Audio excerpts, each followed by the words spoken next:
इथे ना आपल्या एका साईडला त्रिकोण करायचं बाळाचं डोकं ठेवण्यासाठी. ठीक आहे. मग ह्या साईडला पाय येते. अगोदर डायपर घालायचं. लघवी वगैरे झालं तरी असं खराब होणार. इथे डोकं ठेवा, इकडे पाय हे काढून घ्या.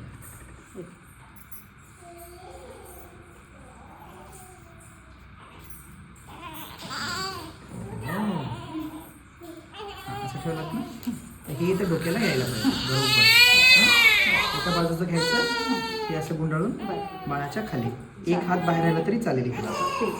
मग हे खालचं घेऊन इथं घेऊन गटाईच्या खाली इथं गुंडाळून टाकायचं. मग हे भाग इकडं.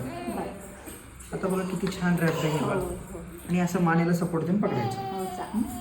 दूध पण पाजवायचं असलं आईला की असं पकडायला पाहिजे. कळलं तुम्हाला? आई वाकू नये, बाळाला वर घ्यायचा. डोक्याचा भाग वर आणि पाय थोडं खाली. मग दूध पिताना थोडं डबकी आलं तरी ते निघून जात असतं. त्याला बरोबर उलट करूनच पाजावं लागलं त्याला. रात्र उठता नाही. हा, आणि एका साईडला वळून करायचं पाहिजे.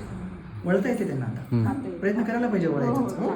आता बघा कसं शांत आहे. आता गरम पण असते. ह्याच्याने खूप फायदे आहेत. एक, हे बाळाला सडनली साऊंड केला तर दचकणार नाही. आता पाय हलवायला जागाच नाही आहे ना जास्त. खूप जोरात साऊंड बी केलात नाही दचकणार. थंडी नाही वाजणार. बरोबर असतं. इतकंच डायपर घालायचं. नाही घातलं तरी कपडा वळलं म्हणून ना इतके कपडेच राहणार नाहीत मला. डायपर आता आणायला लावते. आणलंच नाही त्याचं डायपर अजून.